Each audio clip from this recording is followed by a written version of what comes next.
saya jelaskan di 2 video sebelumnya. Parameter adalah karakteristik dari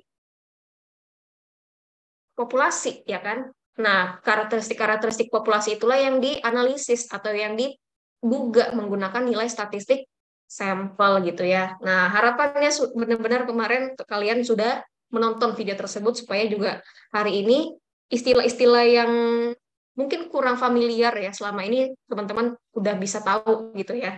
Karena itu benar-benar berhubungan banget nih 2 video sebelumnya ya. Seperti itu. Oke ya. Itu hipotesis definisinya baik penelitian maupun statistik ya. Nah, kemudian jenis hipotesis ya. Saya buat di sini ada yang 2 sumber, ada yang berdasarkan konteks ya, ada yang berdasarkan pengambilan keputusan. Kita lihat satu-satu dulu. Untuk yang berdasarkan konteks itu dibedakan menjadi ada tidaknya relasi ya. Ada tidaknya hubungan ya, relasi kan hubungan ya. Kalau misalnya variabel yang dianalisis itu tidak punya hubungan atau non relasional itu termasuk ke dalam kategori hipotesis deskriptif ya, tidak punya relasi ya variabel yang diteliti, itu tidak punya hubungan ya, atau karena dia tidak punya hubungan bisa ini termasuk variabel mandiri ya, variabel yang hanya satu aja, nggak ada variabel lain yang diteliti selain variabel itu sendiri. Nah, itu hipotesis deskriptif non relasional. Yang kedua adalah hipotesis yang punya hubungan atau punya relasi, disebut hipotesis relasional ya, yang termasuk di dalamnya nih hipotesis komparatif sama hipotesis asosiatif ya. Komparatif berarti dia mengcompare atau membandingkan kan, berarti minimal ada 2 hal yang diteliti gitu kan. Nah, makanya dia termasuk yang punya relasi atau yang punya hubungan. Begitupun asosiatif yang punya asosiasi, yang punya relasi juga gitu ya. Itu yang berdasarkan konteks. Kemudian yang berdasarkan pengambilan keputusan, dan ini yang sangat banyak kita pakai ya nanti ya di pembelajaran hari ini dan pembelajaran minggu berikutnya ya. Ini ya, hipotesis nol atau hipotesis nol, H0 ya. H0 dan lawannya ya, atau kebalikannya hipotesis alternatif atau H1 ya, atau juga dalam beberapa sumber lain kalian menemukan ini adalah H yang alternatif atau satu adalah A ya, alternatif gitu. Nah, ini yang benar-benar kita akan banyak main ya untuk apa materi hari ini sampai minggu terakhir bahkan ya sebelum UAS. Gitu. Jadi ada H0 dan H1, ada hipotesis deskriptif, komparatif sama asosiatif ya. Oke ya, saya lanjut dulu teman-teman. Nah, kita lihat terlebih dahulu. Apa itu konsep awal dari H0 dan H1 ya. H0 ya, H0 adalah suatu hipotesis yang menyatakan keinginan atau pertanyaan dari peneliti itu sendiri ya. Pokoknya keep dulu aja ya note ini, keep note dulu aja. H0 itu berarti yang menyatakan keinginan atau pertanyaan peneliti. Ya, nanti mudah-mudahan kalian bisa memahami kalau ketemu soal apa maksud pernyataan ini ya. Menyatakan keinginan atau pertanyaan peneliti. Nah, selain itu, pada dasarnya atau kebanyakan H0 ini merupakan sesuatu ya atau suatu pernyataan yang mengatakan bahwa tidak adanya perbedaan, tidak adanya pengaruh, tidak adanya hubungan, itu masuk kategori atau dirumuskan sebagai H0 atau hipotesis nol. Ya, jadi nanti kalau kalian ketemu case, ketemu soal menyatakan tidak adanya hubungan, itu tulis merumuskan sebagai H0. Nah, kemudian lawannya ya, bukan teman, ini lawan benar-benar, karena kebalikan terus. Lawannya adalah H1 atau H alternatif. H1 lah yang paling gampang sebutinnya. Ya, jadi kalau misalkan H0 menyatakan tidak ada pengaruh, berarti H1 menyatakan, apa hipotesisnya? Kalau H0 menyatakan tidak ada pengaruh, H1-nya menyatakan ada? Ada? Ada pengaruh. Ada pengaruh. Langsung itu aja ya. Nah, kenapa selalu merupakan kebalikan dari H1 ini? Supaya tujuannya pengambilan keputusan itu jelas, gitu ya. H0 apa H1? Gitu. Kalau mau H0 yang diterima, berarti H1-nya ditolak. Berarti kalau H0 diterima, tidak ada perbedaan, tidak ada pengaruh, tidak ada korelasi, dan sebagainya, tidak ada. Gitu ya. Pun sebaliknya demikian. Kalau misalkan H1 yang diterima, berarti menyatakan ada pengaruh, ada hubungan, gitu. Jadi jelas gitu ya, tugas apakah H0 atau H1 yang diambil atau yang diterima atau yang diputuskan. Gitu. Intinya gitu ya, saling berkebalikan aja langsung kalau merumuskan hipotesis. Nah, itu H0 dan H1. Nah, kita kembali lagi untuk mendalami atau memahami ya, hipotesis berdasarkan ada tidaknya relasi ya.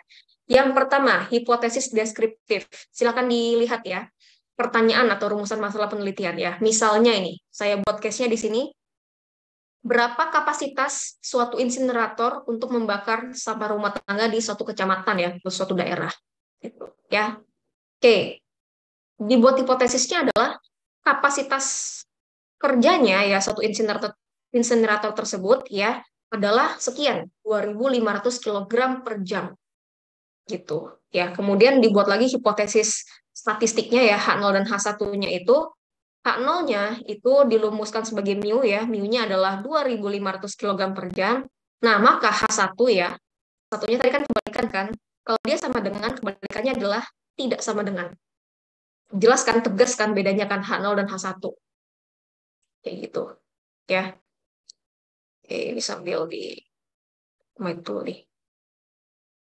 Jadi jelas ya, perbedaan tegasnya atau perbedaan nyata antara H0 dan H1.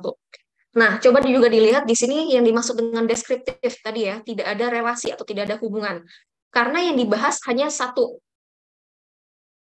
variabel ya, yaitu tentang kapasitas insinerator jenis A aja. Gitu ya. Dia tidak punya variabel yang lain yang dibahas atau merupakan variabel mandiri sehingga tidak membahas konteks relasional di sini ya. Gitu. Oke, kita lihat selanjutnya untuk hipotesis yang ada relasi. Ya, salah satunya adalah hipotesis komparatif. Oke, komparatif di sini saya kasih dua contoh ya teman-teman, atau dua jenis. Ada yang disebut dengan uji dua pihak, ya, atau two-tail test. Nanti ada satu lagi disebut dengan uji satu pihak atau one-tail test. Ya, kita lihat dulu yang two-tail test ya, two-tail testing. Dilihat di situ yang pertama rumusan masalahnya ya.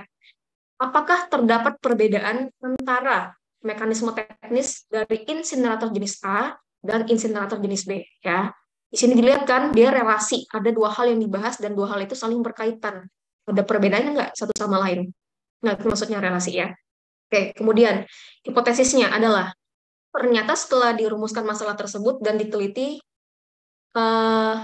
maksudnya setelah dirumuskan masalah tersebut, dibuat hipotesis atau dugaan sementara bahwa tidak terdapat perbedaan antara mekanisme teknis insinerator A dan insinerator jenis B.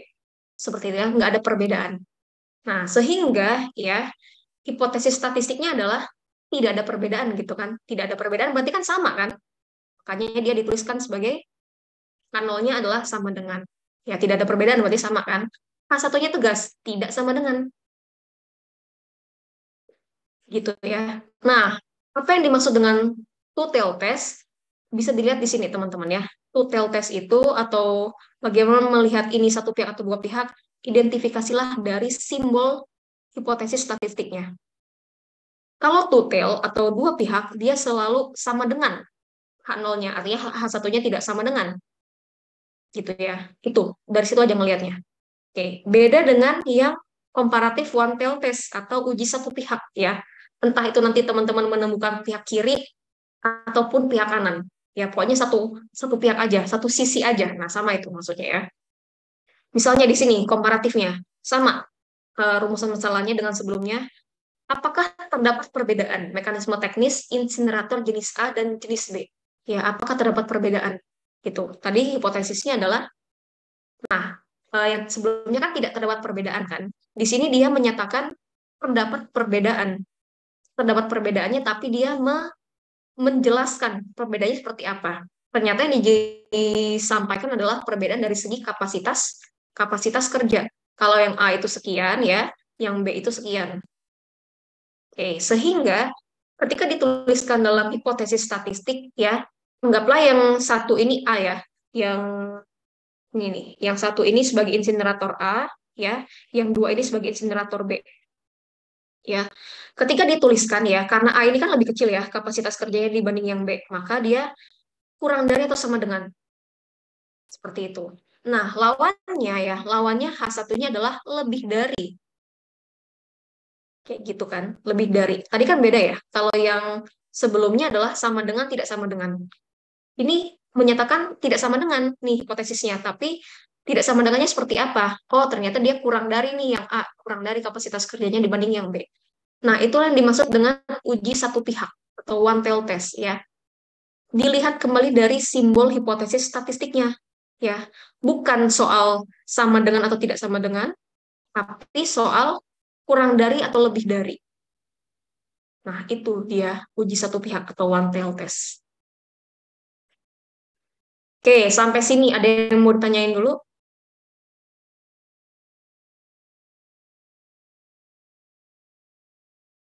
Belum ada? Bisa kita lanjut? Bisa? Halo? Bisa lanjut? Ibu, Ibu. Billy mau nanya? Iya. Oh ya, gimana? Berarti hipotesis 0 sama hipotesis 1 itu eh, kayak dua pendapat yang nggak harus sesuai sama hipotesis statistiknya, Bu. Hipotesis gimana bisa diulangin hipotesis 0 dan hipotesis 1? Hipotesis 0 sama hipotesis 1 itu beda gitu sama hipotesis hipotesis penelitiannya gitu, Bu. Sama dong harusnya. Kan ini melambangkan kan? Contohnya nih ya. Kan dia misalnya di sini hipotesis penelitiannya adalah insinerator A memiliki kapasitas kerja 2.500 kg per jam. Oke, 2.500 yang A ya, kita keep sebagai mu satunya. Kemudian insinerator jenis B itu kapasitas kerjanya 5.000 kg per jam, ya kan? Berarti di sini dia menyatakan A itu lebih kecil kan dibanding yang B kan insineratornya. Maka ditulis sebagai kurang dari, ya kurang dari. Nah, kurang dari di sini. Tahu sama dengan. Ya, biasanya kalau misalnya H0 itu menyatakan kalau dia kurang dari gitu ya, si pernyataannya, dia ditambahin sama dengan, ataupun lebih dari sama dengan. Makanya lawannya adalah, kalau ini kurang dari sama dengan, lawannya adalah lebih dari, gitu kan? Gitu. Pasti selalu sama sih.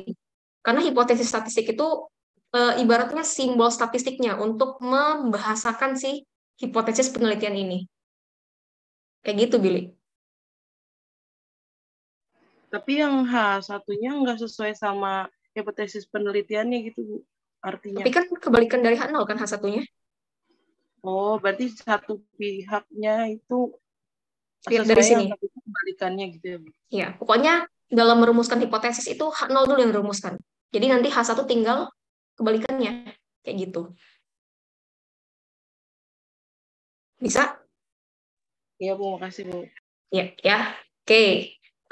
Nanti kalau misalkan ada pertanyaan langsung aja ya, raise hand. Supaya saya juga bisa stop gitu ya penjelasannya dan menanggapi pertanyaan teman-teman. Oke, nah sekarang di sini ada titik-titik dan bertanya. Saya minta maksudnya kalian isi. Apakah ini one tail atau two tail? Apakah uji dua pihak atau satu pihak? Oke, silakan yang punya jawaban, yang punya pendapat, raise hand. Apakah ini one tail atau two tail? Dan silakan diisikan ini H0 dan H1-nya apa? Menurut pemahaman kalian sejauh ini. Boleh ya sambil minum ya, kalian juga.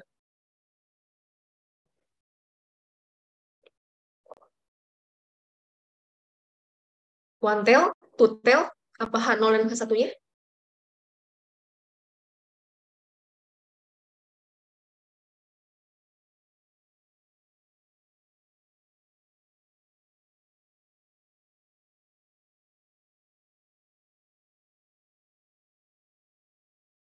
Oke, coba supaya berurutan gitu ya pemahamannya, isi dulu.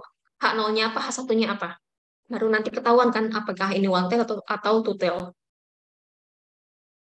Sok, silahkan.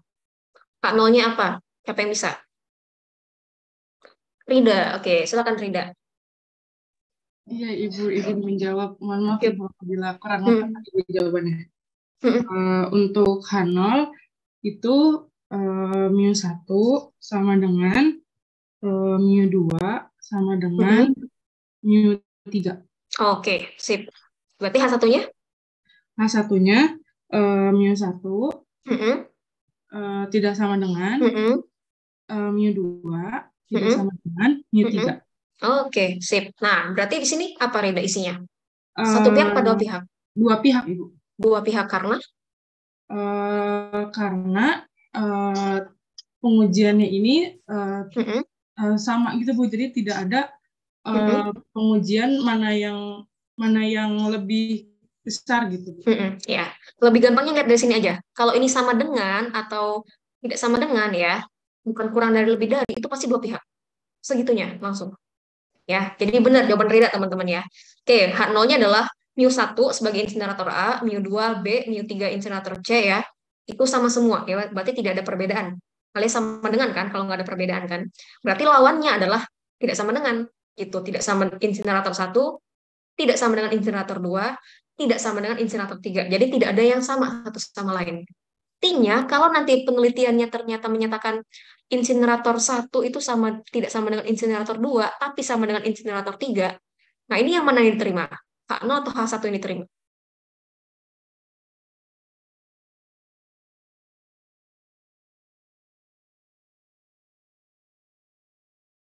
Oke ya, pikirin ya.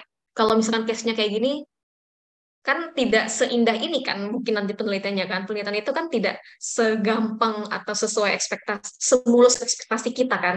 Bisa aja dia melenceng gitu loh, yang tidak kita pikirkan. Kalau kayak gini gimana case-nya? Nah, coba ya. Tapi ini udah benar ya. Udah benar yang dikasih tahu Rida, baik dari hipotesis maupun si dua pihaknya. Sekarang, lanjut. Hipotesis jenis lain, tapi konsepnya sama. Hipotesis namanya asosiatif ya, yang punya asosiasi atau relasi. Stok, silahkan. Rida lagi boleh atau yang lain boleh. Yang paling cepat aja Raisen.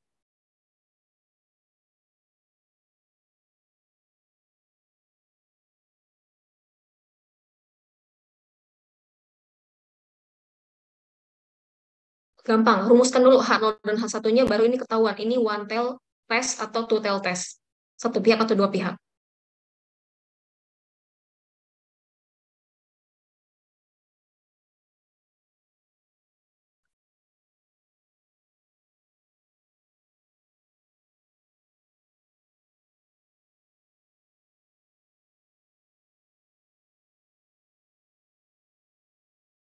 Gimana?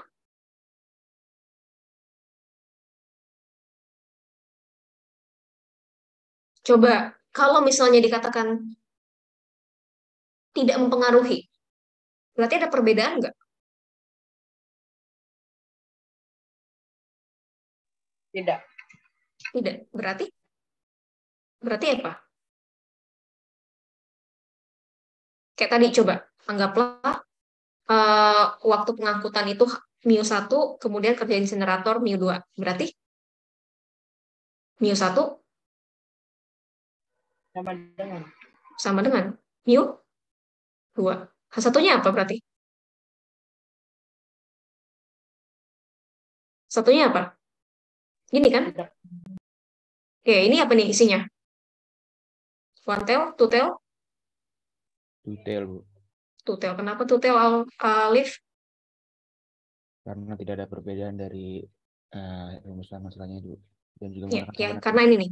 Sekali lagi ya, one tail, two tail itu sama dengan tidak sama dengan teman-teman. Nanti kalau one tail itu dia hipotesisnya lebih dari, kurang dari, lebih dari sama dengan, kemudian lebih dari, ini berarti lawannya kurang dari sama dengan, lebih dari gitu ya. Nah ini ya perbedaannya antara sama dengan tidak sama dengan itu pasti two tail, kemudian lebih dari, kurang dari itu one tail nanti ya. Entah uji kanan atau uji kiri.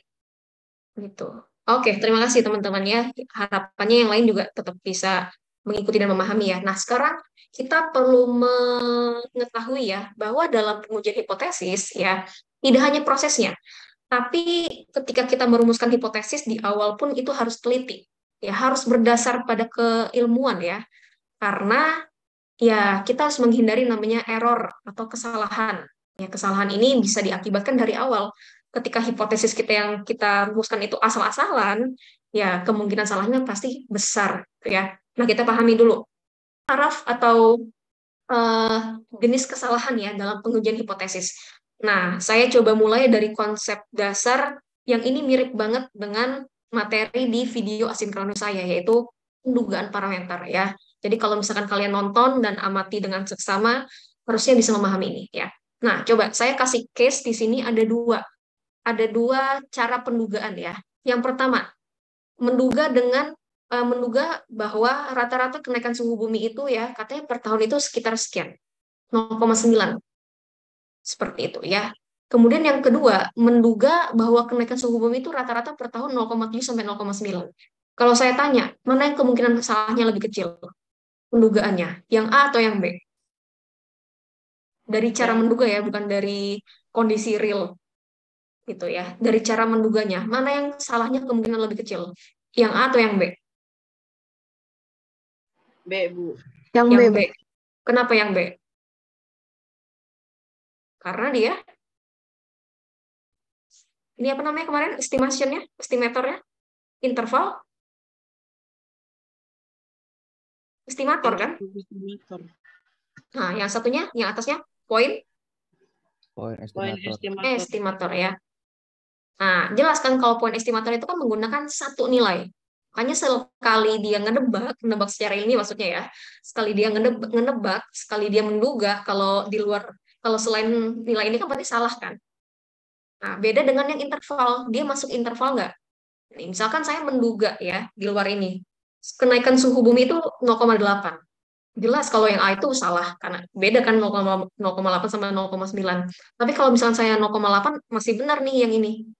Yang di sini kan karena dia masuk range antara 0,7 sampai 0,9 gitu. Makanya ketika ditanya mana yang kemungkinan salahnya lebih kecil, jelas adalah interval estimator karena dia pakai range gitu ya dibanding poin estimator. Oke. Ya, jadi semakin dipahami ya yang dimaksud dalam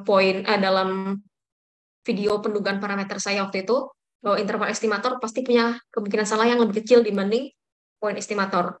Sekarang kalau saya buat dua-duanya adalah interval estimator seperti ini. Sama pertanyaannya. Mana yang kemungkinan salahnya lebih kecil? Yang A atau yang B?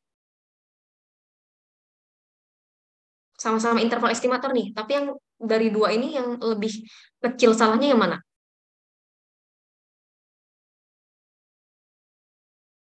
Oke, saya pengen deh yang lain. Yuk, Gilang. Gimana Gilang? Yang A apa yang B nih, Gilang? Kalau saya tanya mana yang salahnya kemungkinan lebih kecil? Kemungkinan salahnya lebih kecil.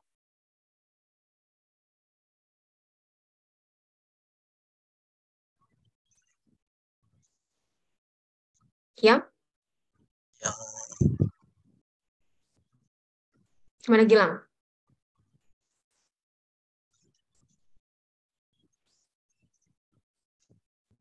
Yang B, Bu. Yang B dengan alasan? Karena range-nya lebih besar. Betul, betul banget. Range-nya lebih besar. Ya, range-nya lebih besar, kan? Dibanding yang A. Ini cuma 0,2, ini 0,3 nyampe ya. Gitu. Nah, apa yang bisa disimpulkan? Dibanding interval estimator dan poin estimator, oke, kita semua sepakat, semua setuju bahwa interval estimator itu punya kecenderungan salah yang lebih kecil. Ya, tapi untuk interval estimator sendiri, kalau dia semakin besar range-nya, maka salahnya kemungkinan lebih kecil, gitu kan? Ya, lebih besar range-nya, kemungkinan salahnya lebih kecil, gitu. Ya, coba kita gambarkan melalui kurva ya.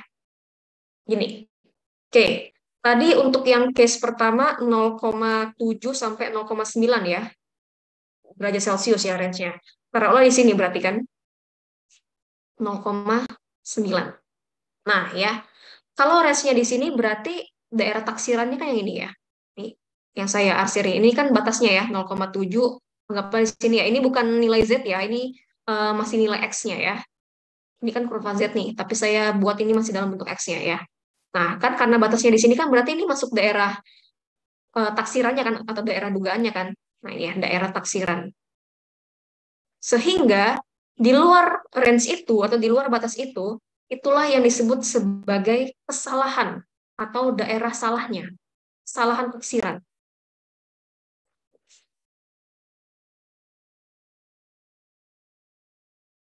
Nah, ini yang warna hijau ini ya. Ini kan tadi batasnya ya 0,9 sampai 0,7. Nah, yang hijau ini masuknya sebagai daerah kesalahan atau kesalahan taksiran. Daerah kesalahan. Karena dia di luar range-nya kan, atau disimbolkan sebagai alfa. Nih.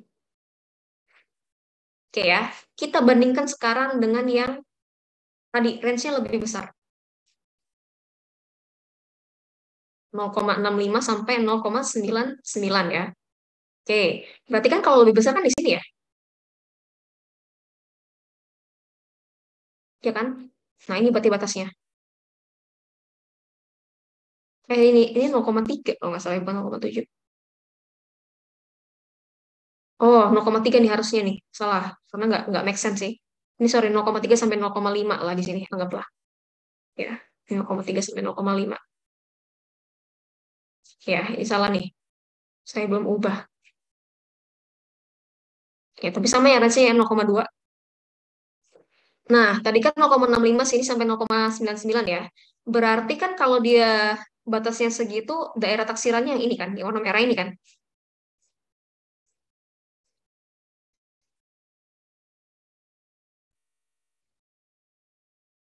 Nah, ini ya, yang warna merah ini ya, yang disebut sebagai daerah taksiran, karena dia masuk dalam range daerah taksiran. Taksiran. Artinya, yang warna hijau lagi ya, saya buat ya di sini ya, warna hijau di luar range-nya itu masuk daerah, apa tadi? Ke, ke daerah apa teman-teman? Daerah Kesalahan. kesalahan atau alfa.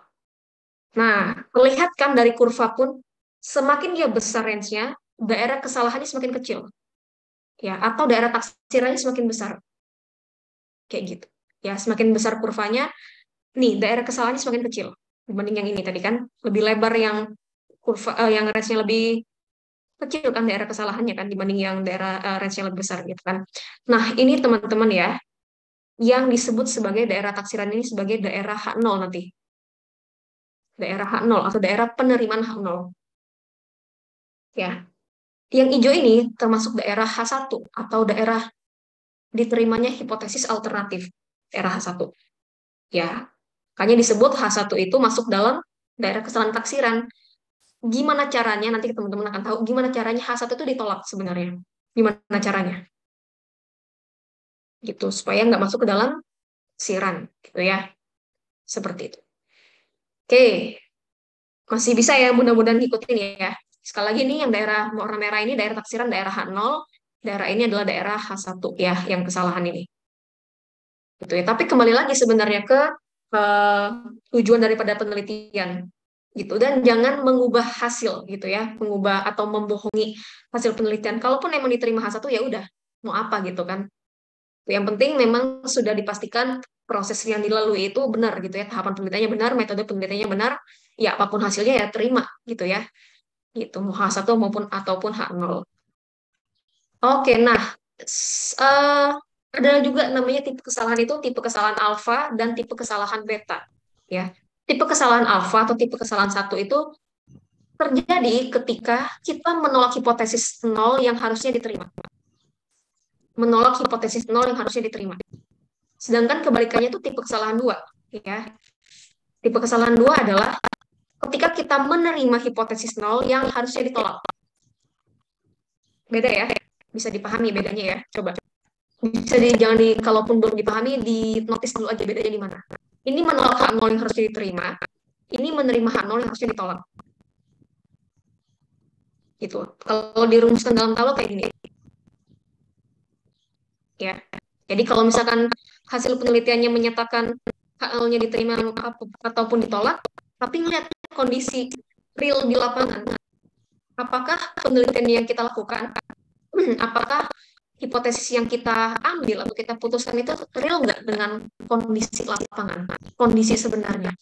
Nah, dari situlah kita bisa mengidentifikasi apakah hipotesis yang kita ambil, yang kita hasilkan dari penelitian kita itu benar atau tidak.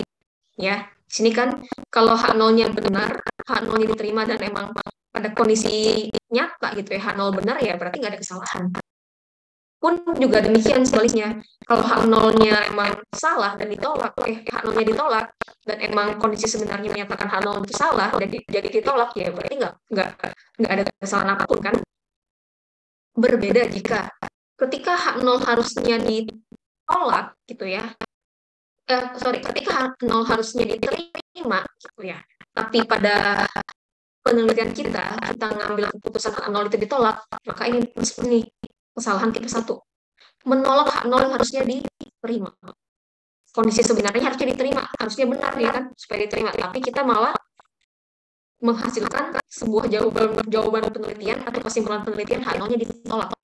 Maka dia tipe kesalahan 1. Begitupun yang tipe kesalahan 2. Hak nol itu harusnya ditolak. Ya, hak nol harusnya ditolak pada kondisi nyata. Tapi hasil penelitian kita menyatakan hak nolnya diterima. Maka dia tipe kesalahan 2. Tuh, ya. Nah, ini konsep dasarnya banget untuk menemukan tipe kesalahan ya. Terutama yang di tabel ini, teman-teman. Saya harap tabel ini lebih memudahkan kalian untuk memahami ya. Silakan di capture dulu aja. Kalau nyatet sempat semuanya silakan ya. Yang penting disimpan ini catatannya ya.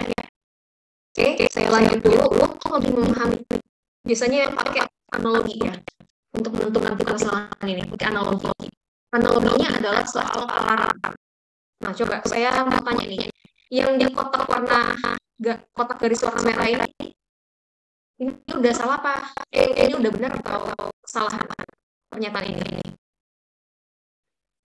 Kalau alarmnya bunyi, nggak kebakaran. Kalau alarmnya nggak bunyi, nggak ada kebakaran. Itu udah benar atau salah?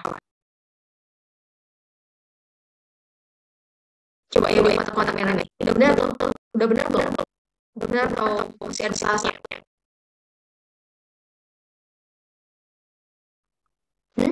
Benar atau salah? Benar kan? Nggak benar ya. Berarti kalau misalnya alarmnya bunyi, ini kebakaran.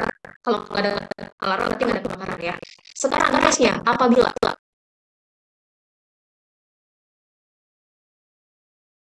case-nya ini ya.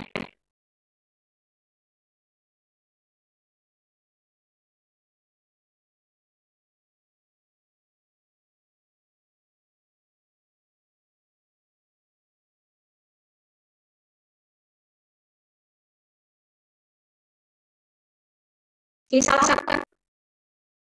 Ini salah kan? Ya. Saya tanya ini kesalahan tipe berapa? Baik yang A maupun yang B. Silakan.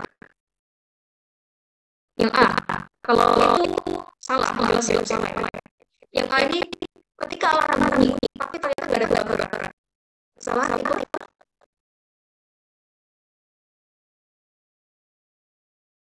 Tipe 1.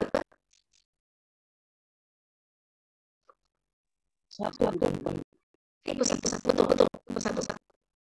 Berarti yang tipe 2 ya. Menurut tipe. Silakan Bill, jelaskan kenapa tipe 1 yang pertama.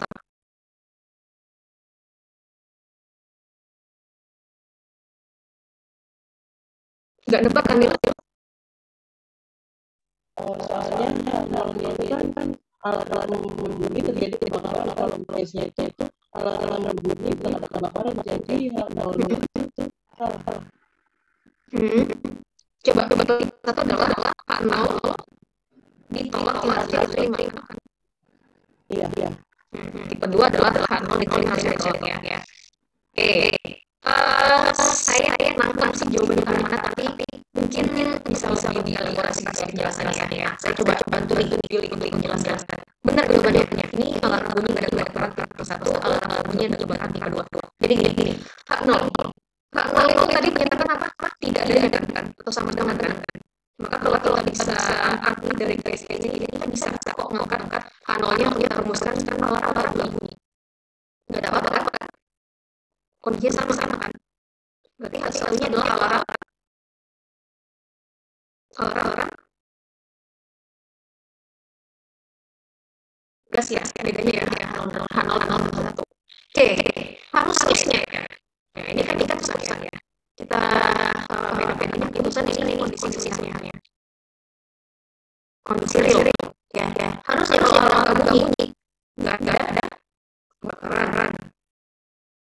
Kalau alarm bunyi, ada kebakaran. Kan? Nah, kita bisa angkat tugasnya di sini. Berarti ini hak nol diterima, hak nol ditolak ya. Kan ini berarti hasil tes itu yang diterima kan ditolak aja kan? Oke, ini berarti alarm bunyi. Berarti ini H 0 di tolak ya. Ini enggak ada kebakaran H0555. Ini H0555. H05 ditolak. Ya kan? Ya, ini kan alarm bunyi harusnya H00 kalau alarm bunyi di sini ya. 0 di kan berarti H0 ditolak kan. H0 ditolak. Ini H0 diterima. Nah, lihat ya si yang ditanya alarm bunyi H0 ditolak. Gitu kan, tentu saja H0 ditolak. Tapi kondisinya nyata, kondisi serial H0 diterima. Gitu, berarti dia mau nolak apa harusnya diterima kan, makanya punya kesalahan satu. Gitu. Begitu yang kedua, alarm juga bunyi. Oke, H0 ini berarti H0 diterima. Nah, tapi ternyata pada kondisi kenyataannya ada kebakaran. Gitu. Harusnya dia bunyi alarmnya karena ada kebakaran. Kalau dari rumus hipotesisnya harusnya 0 ditolak. Berarti dia harusnya 0 menerima 0 yang ditolak gitu karena kesalahan yang hanya masuk ke 2. Gitu ya. Mudah-mudahan analoginya lebih jelas ya. Jadi ketika ada muncul case atau muncul analogi memahami, coba dulu rumuskan. H0-nya apa, H1-nya apa. Ya, ini kalau biasanya sih paling banyak banget H0 itu tidak ada perbedaan, tidak ada kondisi apapun yang berubah, tidak ada pengaruh. Gitu. H1-nya kebalikannya langsung.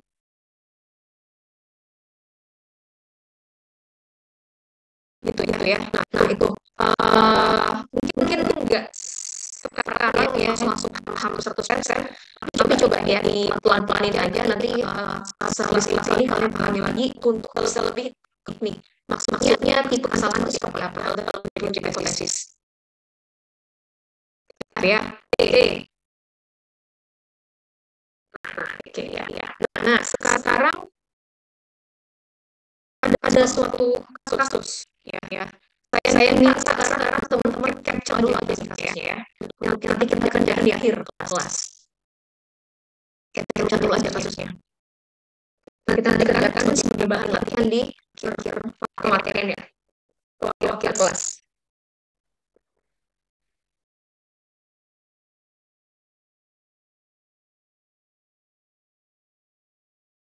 Sudah di foto di capture. Sudah bisa saya ganti slide-nya. Halo, masih di sana? Atau tidak on cam? Masih aman?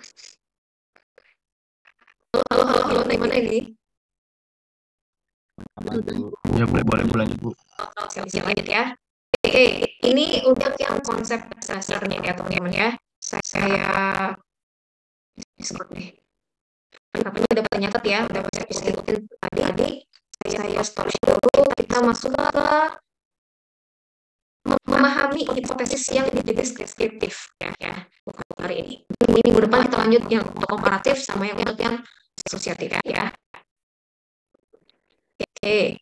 Hipotesis deskriptif. Nah, ini referensi yang saya gunakan masih sama ya. Ada kebaruan dikit ya, ada bukunya Petri sama beberapa sumber pendukung atau referensi lain yang mendukung. Sama tujuan pembelajarannya adalah menganalisis supaya kalian bisa merumuskan dan mengambil kesimpulan dari hipotesis yang dibangun sebelumnya. Tadi ya, hipotesis deskriptif ya, berarti yang tidak punya relasi atau maksudnya kategori non-relasional ya, karena dia bisa merupakan variabel independen, artinya hanya satu variabel yang diteliti ya, sehingga dia tidak punya konteks untuk membandingkan dengan variabel lain ya yang tidak punya relasi, ataupun kalau ada lebih dari satu variabel yang diteliti, variabel tersebut itu tidak punya hubungan satu sama lain. Nah, itu maksudnya non-relasional ya, yang kategori sebagai hipotesis deskriptif kayak gitu. Nah, hipotesis deskriptif ini pada dasarnya adalah sebuah proses untuk mengeneralisasi hasil penelitian kita menggunakan sampel, ya. Maksudnya seperti apa? Ya, jadi kesimpulan atau hasil yang diharapkan dari pengujian hipotesis deskriptif ini adalah apakah hipotesis yang kita bangun ini bisa mengeneralisasi, bisa menceritakan kondisi populasi atau karakteristik populasi atau parameter gitu ya, ataupun tidak gitu. Jadi apakah hipotesis yang kita gunakan ini bisa mengeneralisasi, bisa merepresentasikan kondisi populasi sebenarnya ya berdasarkan data-data sampel yang kita punya. Gitu ya. Nah, supaya mungkin lebih mengingat dan memahami, ini kan sudah saya kasih ya di video distribusi sampling kan kemarin kan. Ada parameter ya yang merupakan ukuran atau karakteristik populasi, ada statistik yang merupakan ukuran atau karakteristik sampel gitu kan. Maksudnya mengeneralisasi itu adalah tanda panah ini.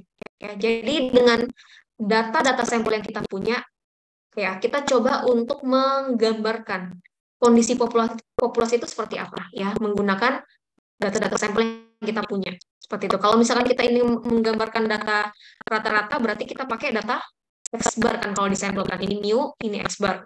Mu untuk populasi, X bar untuk yang sampel. Kalau kita ingin menggambarkan rata-rata simpangan baku gitu ya, sigma untuk yang populasi, S kecil untuk yang sampel gitu. Jadi itu yang dimaksud sebenarnya. Apakah hipotesis deskriptif ini bisa digunakan untuk mengeneralisasi suatu kondisi populasi atau ukuran populasi ataupun tidak. Nah, itu nanti kesimpulannya ya. H0 ataupun H1 yang diterima. Nah, untuk tipe-tipe atau teknik analisis statistiknya ya, itu bisa dibedakan baik berdasarkan jenis data ya. Ada data nominal, data ordinal, data rasio, maupun parametris non-parametrisnya. Oke, ada yang masih ingat apa bedanya parametris dan non-parametris? Parametris adalah ketika datanya diasumsikan. Diasumsikan apa? Parametris. Kurva Z itu kurva apa? Kurva Z, kurva distribusi. Distribusi. Halo? Distribusi? Normal, Bu. Nah, makanya kalau parametris itu diasumsikan datanya terdistribusi normal. Ya. Sedangkan non-parametris adalah ketika datanya diasumsikan tidak terdistribusi normal. Makanya kalau datanya diasumsi terdistribusi normal itu ada dua cara ya. Kalau yang parametris ada yang uji Z sama yang uji T. Nah, kalau yang non parametris itu ada tiga cara. Ada yang Q-square, namanya Q-kuadrat sama ya. Ada run test, ada tes binomial. Ya, kemarin kan binomial kan? Pernah kita pelajari bareng-bareng ya. Oke, silakan dicatat dulu ya. Nah, hari ini kita sangat atau ya banyak bermain untuk yang uji parametris ya. Sebenarnya saya mau ngasih juga sih yang non parametris, tapi takutnya waktunya nggak sempat ya. Kalau memungkinkan minggu depan kita coba menampilkan gitu, belajar gitu ya, sesekali untuk yang data non parametris. Nah, yang parametris dulu hari ini ya, ada uji Z sama uji T. Nah, kita harus pahami kapan kita menggunakan uji Z, kapan kita menggunakan uji T. Karena nggak bisa sesuka hati, nggak bisa seenak kita. Kita mau uji Z atau uji T, itu ada syaratnya. Ya, ada syaratnya. Apa syaratnya? Ada 9 syarat, sebenarnya ada 9 poin syarat yang harus ditelaah. Silakan di-capture dulu nih, yang pertama. Kapan kita menggunakan uji Z, kapan kita menggunakan uji T. Di-capture dulu. Udah ya? Yang kedua.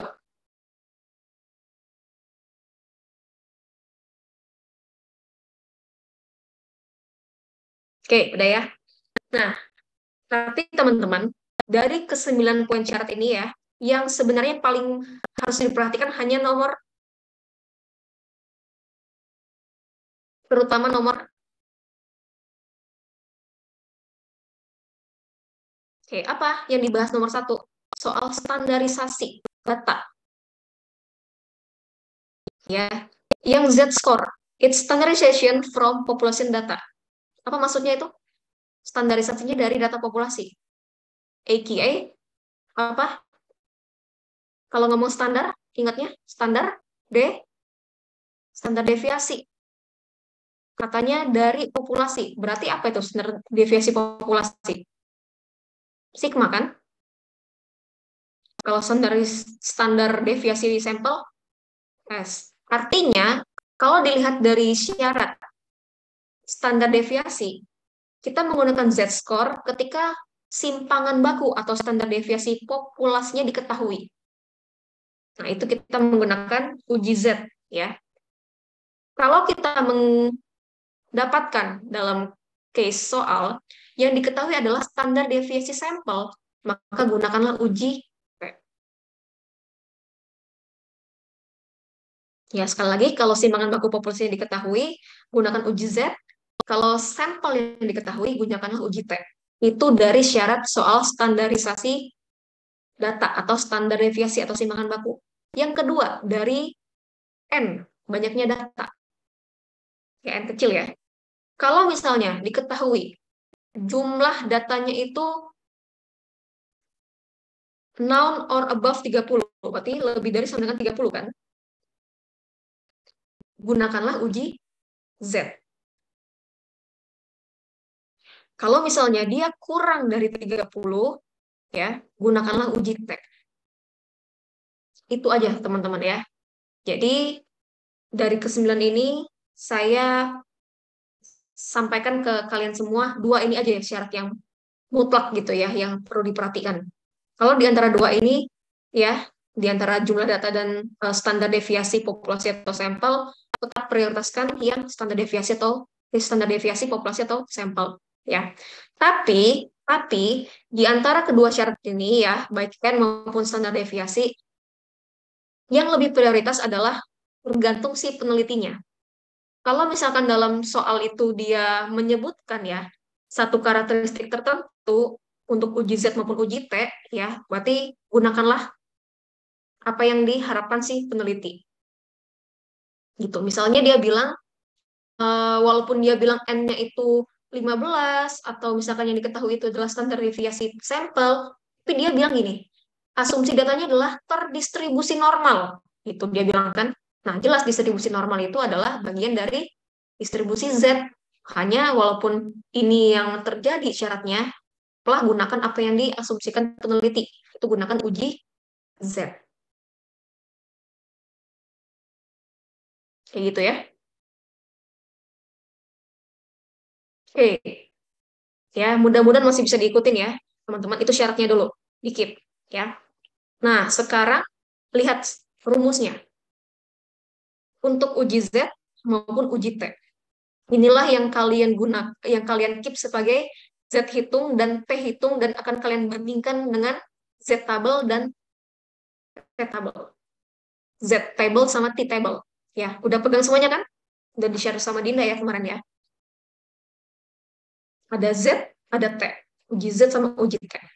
Bedanya di sini doang kan?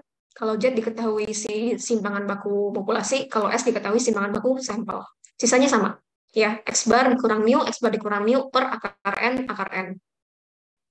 Nah, tapi di sini nanti kalau kalian udah lihat T-table ya, kan ada namanya DF. DF itu maksudnya adalah degree of freedom atau derajat kebebasan. Degree of freedom, derajat kebebasan. Nah, DF-nya itu untuk T-table itu jumlah data dikurang 1. Ya, jumlah data dikurang 1.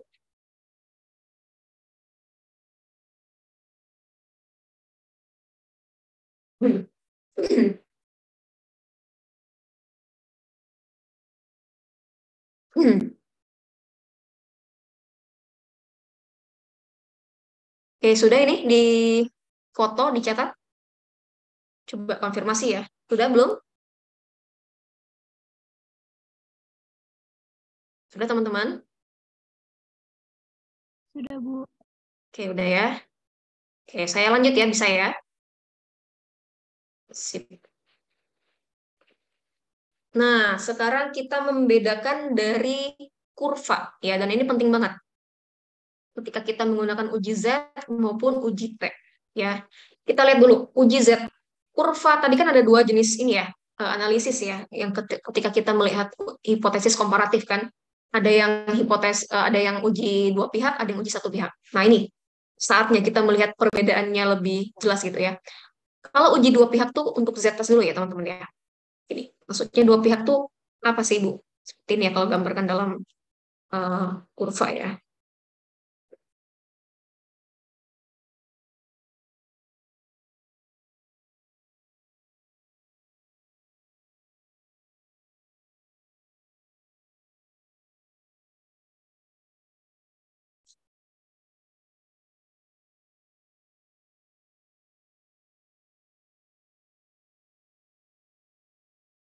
Terlalu.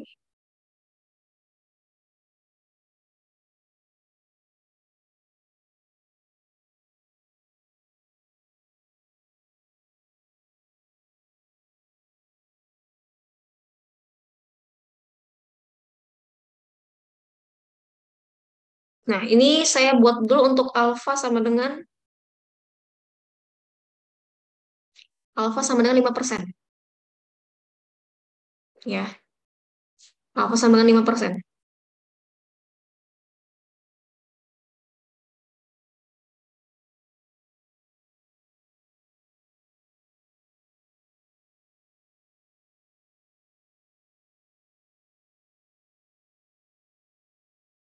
Oke, yang dua pihak dulu ya, yang total test sebelah kiri ini. Nah, alfa sama dengan 5%. Maka tadi kan kalian perhatiin kalau misalnya ini masuk daerah alfa ya. Ini pun daerah alfa. Makanya untuk total test, alfanya kan ada dua, dibagi dua dia. Oke, kalau ini 5%, berarti kalau dibagi dua berapa nih masing-masing?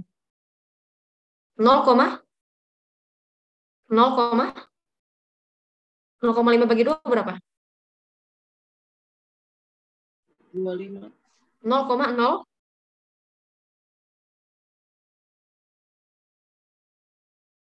Gini kan? 0,025 kan? Oke, ini 5% ya. Kita sekali lagi, alfanya 5%.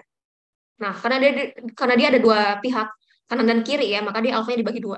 Nah, kalau misalnya di sini 0,025 ya, di sini 0,025 juga ya.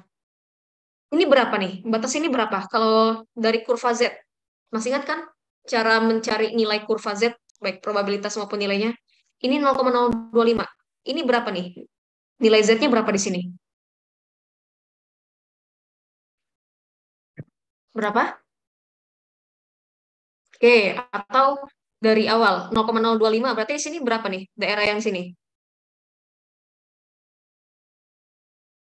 Nih, daerah ini berapa nih?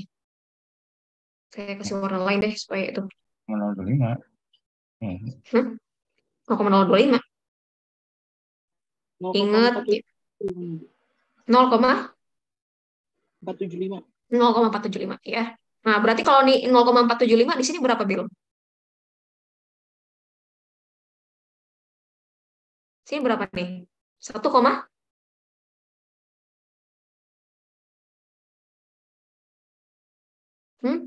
coba lihat di kurva Z-nya. Yang 0,475. Probabilitasnya berapa? Ini kan, ingat kan, ini 0 sampai suatu nilai tertentu. Nah, nilai tertentunya ini berapa nih? Kalau ini 0,475 probabilitasnya.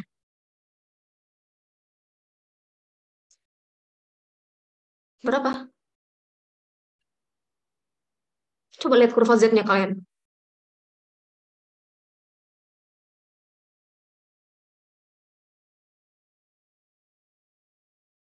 Coba 0,475. Di sini batasnya berapa nih? 1,96 bukan? Nah, itu dia. Sesuai nggak dengan kurva Z-nya? 1,96 itu 0,475. Ya nggak?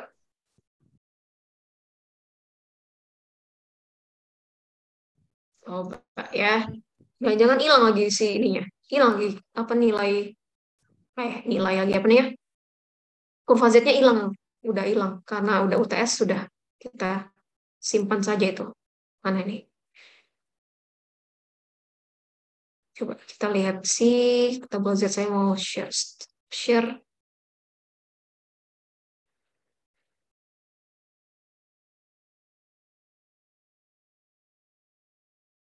Ya, kita lihat tabel Z.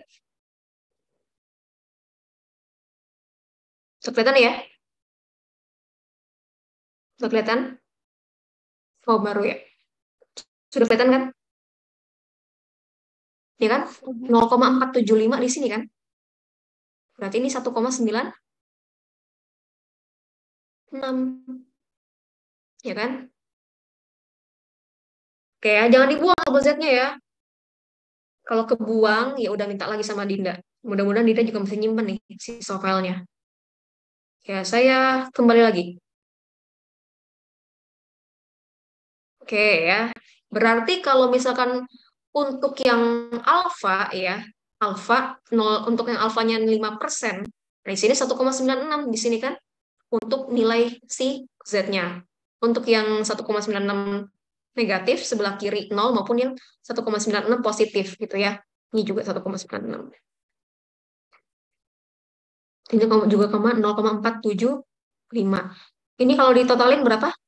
0,475 kali 2 berapa? Berapa nih daerah keseluruhan ini kalau dikali 2? 0,995. Makanya kalau kalian mengingat gitu ya materi saya waktu pendugaan parameter, untuk alfa 5% pasti nilai CI-nya adalah 95% atau confidence intervalnya 95%. Nah, itu untuk yang dua pihak yang tutel. Sekarang kita ngelihat yang satu pihak, bedanya apa? Kalau satu pihak itu salah satu aja, baik uji pihak kanan, ya, satu pihak aja, ya, salah satunya aja, baik uji pihak kanan maupun uji pihak kiri. Itu. Ya, kalau dua pihak dua-duanya, kanan dan kiri. Ini satu pihak satu aja, baik uji pihak kanan maupun pihak kiri. Gitu. Nah, karena ini dua dibedain itu ya kanan dan kiri, maka ini sebagai alfa, tidak dibagi dua. Alfanya adalah tadi diketahui 0,05 atau 5%. Ini pun alfanya 0,05 atau 5%. Berarti sama kan di sini batasnya kan ini 0,05 ya. Di sini berapa? Beda, sudah beda dong. Karena kan ini bukan 0,025 kan. So kalau di sini 0,5, daerah sini berapa?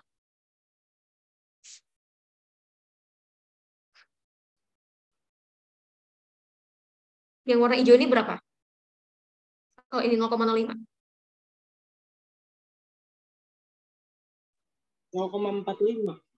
0,45. Berapa itu? Nilai Z-nya kalau 0,45? Berapa nilai Z-nya? 0,45 untuk probabilitas 0,45 nilai Z-nya?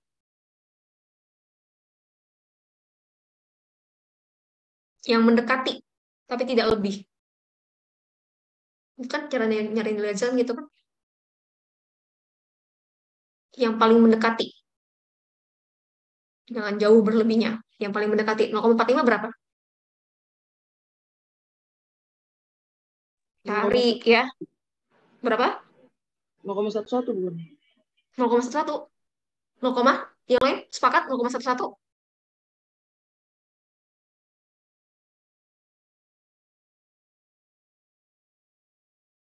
Oke, cari ya. Kan sudah terbiasa menggunakan kurva Z kan? Oke, begitupun yang ini kan sama kan? Berapa? 1,64. 1,64. 1,64 ya. Nah, ada 0,11 ada 1,64. Pastiin ya, pastiin. Cuma ngeliat doang kok. Ya, silahkan nanti kalian pelajari sendiri ya. Kan sudah terbiasa menggunakan kurva Z. Begitupun yang ini kan sama kan?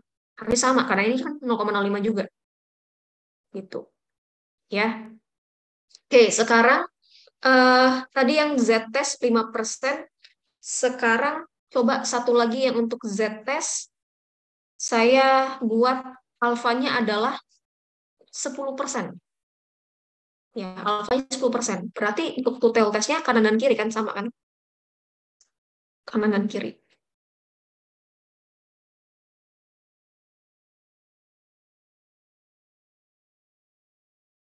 Oke, saya di sini. Ya. Alfanya 10%. Kalau alfanya 10%, berarti berapa alfa per duanya? Dua pihak kan? Oke, alfa per duanya berapa nih?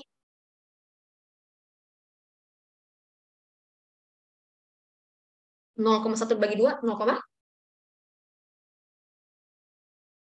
ya tinggal dibagi. 0,1 bagi 2, 0,05. 0,05.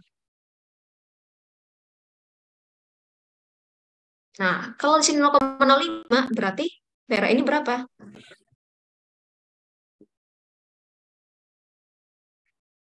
Yang warna hijau ini berapa?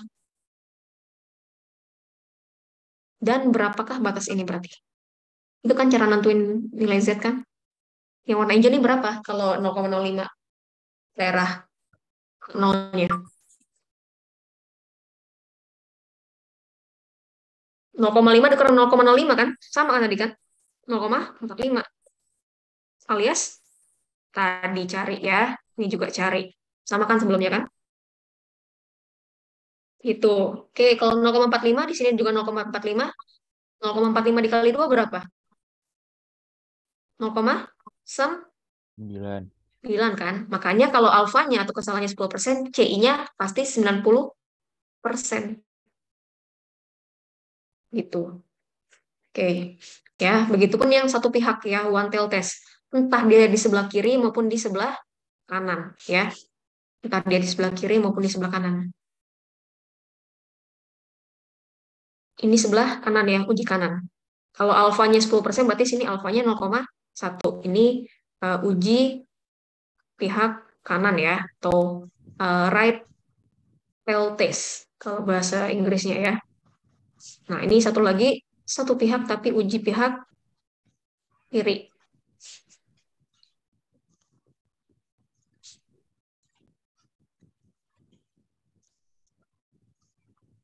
Kalau alfanya 10%, berarti sini adalah alfanya 0,1 uji pihak kiri. Gitu ya. Oke. Nah, sebenarnya kalau kalian, sekali lagi ya, memperhatikan dan masih mengingat materi pendugaan parameter, saya kasihkan di situ tabelnya kan. Kalau untuk yang CI-nya 95%, nilai Z-nya pasti segini. Untuk yang nilai CI-nya 99%, nilai Z-nya pasti segini. Masih ingat nggak? Masih ingat nggak? Siapa yang masih lupa? Coba, jujur, siapa yang masih lupa? Wah, ini kalian kemana nih? Masih ingat? Nggak ada yang jawab, masih lupa, nggak ada yang jawab juga. Masih ingat atau masih lupa? Atau nggak nonton jangan-jangan? Ya, oke, saya kasih lagi nih ya. Ya, kalau kalian simak itu video ya, ini sangat berhubungan banget kok. Ini kan, ketika CI-nya 90% kan, alfa itu kan 1 dikurang CI kan? Ketika CI-nya 90%, nilai Z-nya pasti 1,64. Baik yang negatif sebelah kiri 0 maupun yang positif sebelah kanan 0. Ketika tadi nilai CI-nya adalah 95% dan alfanya 5%, maka nilai Z-nya pasti 1,96. Gitu ya. Tadi saya coba kembalikan ke konsep awalnya supaya kalian tuh jatuhnya nggak menghafal ini. Kalau menghafal ini tuh gampang banget rupanya. Tapi kalau kalian megang konsepnya, mau dibolak-balik gimana itu soalnya paham gitu. Karena udah megang akar pemahamannya. Begitupun kalau nilai CI-nya adalah 99% dan nilai alfanya 1%, maka pasti nilai Z-nya adalah 2,58, baik yang negatif maupun yang positif. Gitu ya. Jadi, ya apa? Apa hikmah yang bisa didapat dari semua ini? Coba, Saida, kamu mendapatkan pelajaran apa sejauh ini? Mana Saida? Ada Saida? Ya, gimana Saida menurut kamu sejauh ini? Apa yang harus dilakukan kira-kira?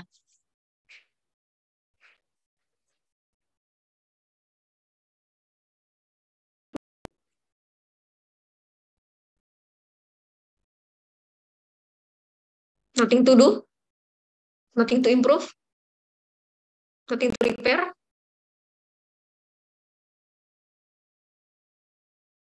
Gini-gini aja. Ya udah, kalian kompetensinya gini-gini aja kalau nggak ada yang mau dilakukan untuk berubah gitu ya. Ya, begitu teman-teman. Jadi ketika kita diberikan kepercayaan ya dalam hal apapun ya, lakukanlah gitu. Bertanggung jawablah penuh atas apa yang kamu harus kerjakan sebenarnya. Kayak saya suruh belajar mandiri ya, ya belajar mandiri gitu kan.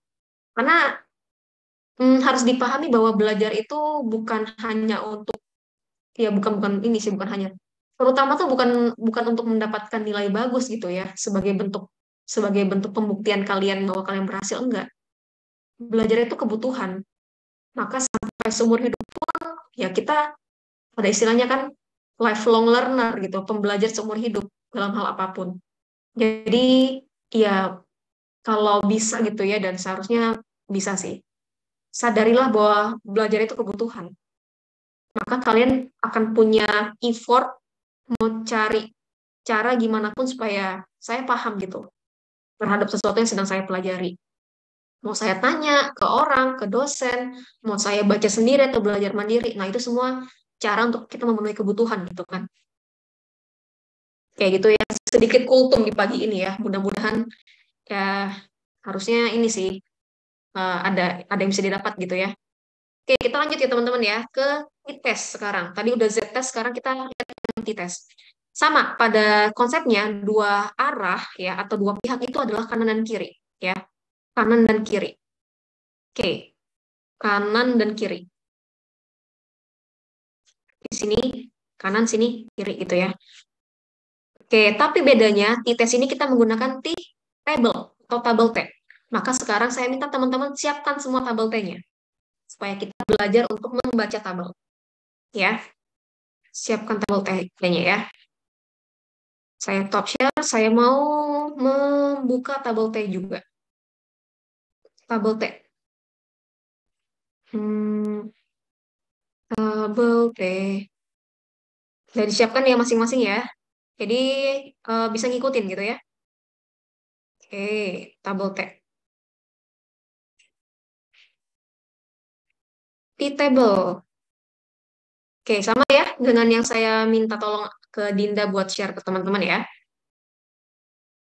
Nah, coba di tabel T ini ada satu note di bawah, ada satu catatan, baca. Silahkan, Tasya, Anastasia. Yuk, baca nih, Tasya. Catatannya apa nih isinya? Probabilitas yang lebih kecil yang ditunjukkan pada judul tiap kolom adalah luas daerah dalam satu ujung. Sedangkan probabilitas yang lebih besar adalah luas daerah dalam kedua ujung. Oke, nah di sini maksudnya gini. Di sini kan ada dua ya nilai probabilitasnya kan. Tadi dia bilang apa? Probabilitas yang lebih besar adalah luas daerah dalam kedua ujung. Artinya kedua ujung tuh yang uji dua pihak. Dua ujung kan, kanan dan kiri. Makanya untuk yang uji dua pihak itu gunakan yang nilai bawah, yang paling besar. Ya, tergantung nanti alfanya mau berapa. Ya, ini nilai alfanya ya, probabilitas ini nilai alfa. Jadi kalau misalnya alfanya 5%, berarti pakai yang ini untuk yang uji dua pihak. Gitu. Kalau uji yang satu pihak berarti yang pakai yang atas. Ya, gitu. Itu maksud catatannya. Nah, sekarang ada nilai probabilitas, di sini ada nilai DF. Tadi DF dalam tabel T adalah N dikurang N dikurang berapa? Dikurang 1. N dikurang 1. Jadi misalnya N diketahui 15 gitu ya. 15 dan diminta uji dua pihak dengan alfa 5%. Maka berapa nilai T-nya? N-nya 15 dan diminta untuk menguji hipotesis dengan alfa 5%. Uji dua pihak. Berarti, ini saya gedein kali ya.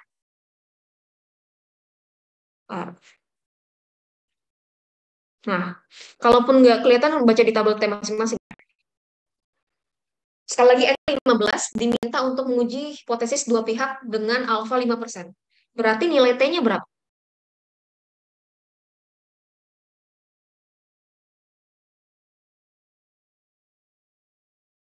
Ini kan?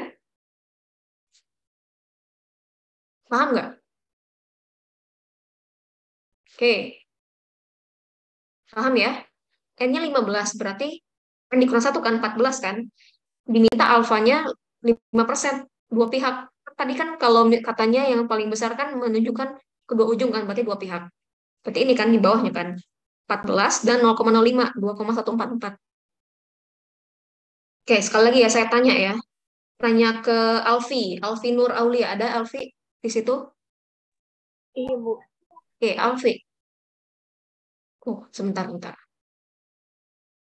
Alfi, kalau misalkan N-nya 11, saya minta uji dua pihak alfanya 0,1, berapa? Bentar ya, sambil mikir saya sambil itu dulu.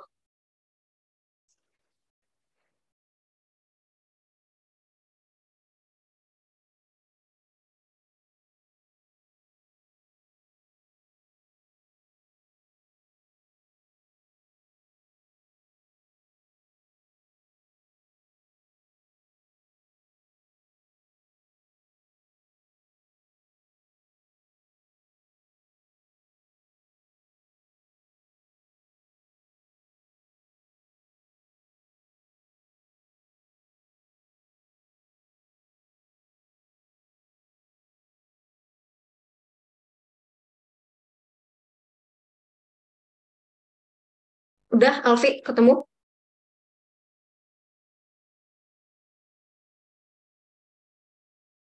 N-nya 11, saya minta uji dua pihak, alfanya 10%. Oke, sambil mikir, saya sambil buatin backup room untuk yang mau pakai. Bentar ya.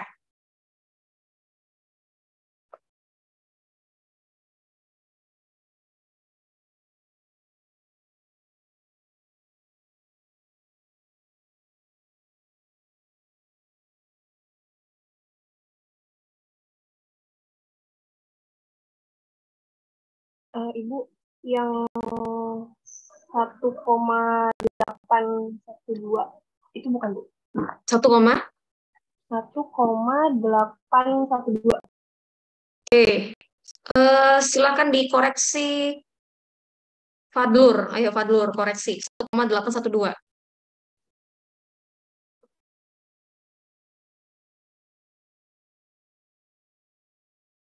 1,812, benar nggak?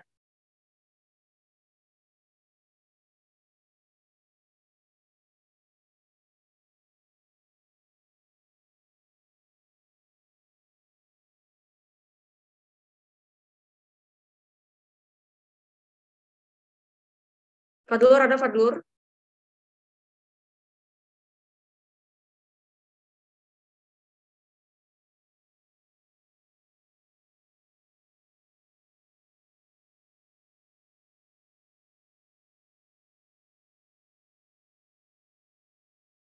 Mana Fadlur? Ada nggak Fadlur? Halo? Fadlur? Satu. Fadlur? Kedua? Fadlur? Ketiga? Nggak ada. Waiting room ya. Absen jangan lupa ya teman-teman ya. Udah saya set 30 menit sebelum dan sesudah.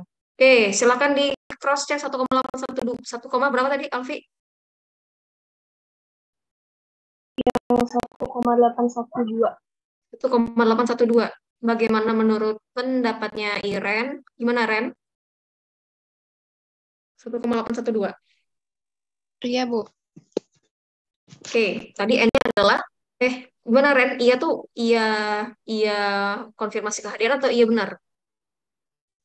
Iya, benar, Bu. Sama, Bu. Oke, tadi alfanya saya bilang 0,1 untuk yang dua pihak berarti sini ya. Oke, terus N-nya 11 berarti N-nya 11 per 1. 10 kan? 1,812. Nah ya, benar ya Alfi sama Iren ya. Oke, saya harap yang lain bisa ngikutin ya, bisa baca ya. Pokoknya DF-nya atau degree of freedom-nya N kurang 1, kemudian kalau uji dua pihak yang bawah, uji satu pihak yang atas. Ya, gitu aja ya cara baca si tabel T. Nah, kita kembali lagi yang ke si hipotesis deskriptif. Tuh ya. Hipotesis deskriptif. Ya. Nah, kalau misalkan tadi yang two tail test ya, berarti nilai di sini itu tergantung dari nilai si T-nya. Tadi kalau misalkan untuk alfa sama dengan 10% atau 0,1 ya, dengan DF 11 ya, sorry DF-nya, kok DF sih, N sama dengan 11, berarti sini 1,81 ya untuk yang negatif, ini 1,81 untuk yang positif gitu. Begitupun untuk yang quantile test-nya ya, quantile test-nya tadi kan berarti baik yang kiri maupun yang kanan gitu. Baik yang kiri maupun yang kanan. Oke, Fadlur nanti dulu masuknya. Kamu saya panggil nggak ada, berarti kamu nggak ada di situ. Nih, ini uji pihak kanan ya, sama. Berarti uji pihak kanan. Kalau misalkan case-nya adalah alfanya 0,1 dan n-nya adalah 11, berarti sini adalah 1,81. Ini untuk yang uji pihak kiri, itu kan? Berarti ini 1,81 yang 1,81 yang ya 1,81 yang negatif maksudnya. Oke, kiri ya. Oke ya, jadi intinya uji satu pihak, entah itu kanan atau kiri, kalau dua pihak berarti dua-duanya. Ya.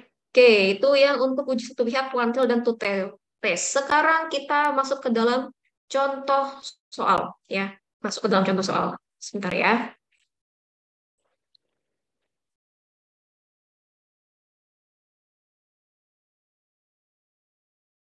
Oke, silakan di-capture dulu soalnya, dipahami ya.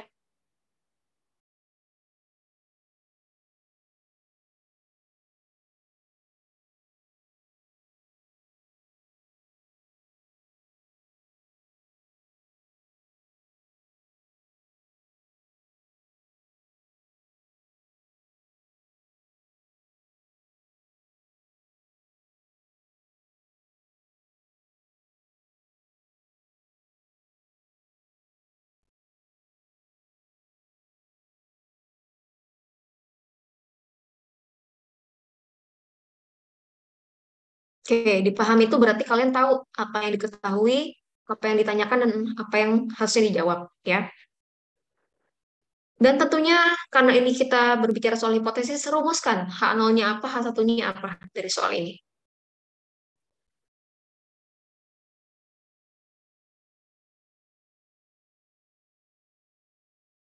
Oke, sudah ini ya.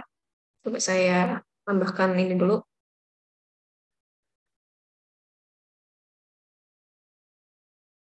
Tambahkan slide. Ya, new slide.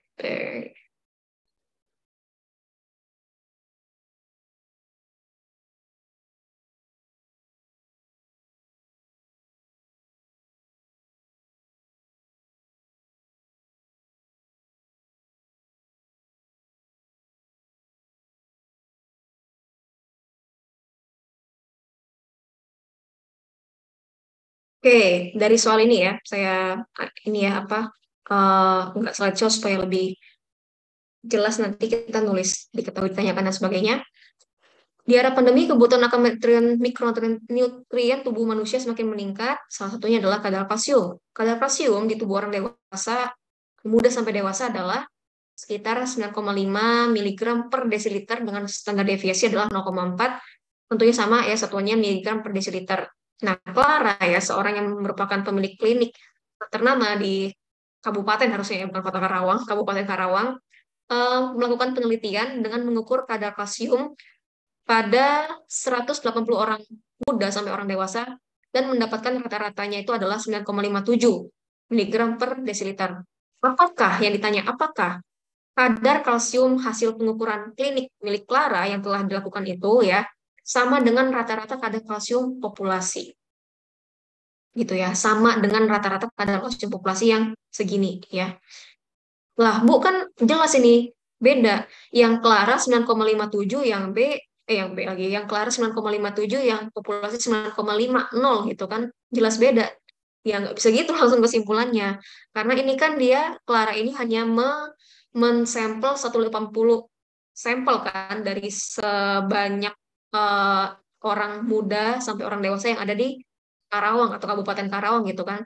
Ini populasinya. Taruhlah kalau di Kabupaten Karawang itu ada misalkan 10.000 gitu ya, orang muda sampai orang dewasa.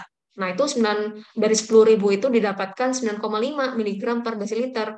Tapi Clara itu cuman sampling 180 orang gitu kan. Jadi nggak bisa dipukul kesimpulan gitu kan. Ya karena ini beda angkanya berarti beda.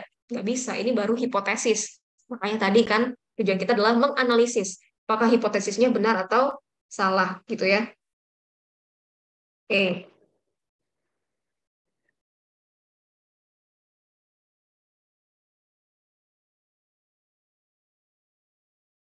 Oke, sekarang kita mulai menjabarkan apa yang dijawab, apa yang diketahui, ditanyakan dan jawab.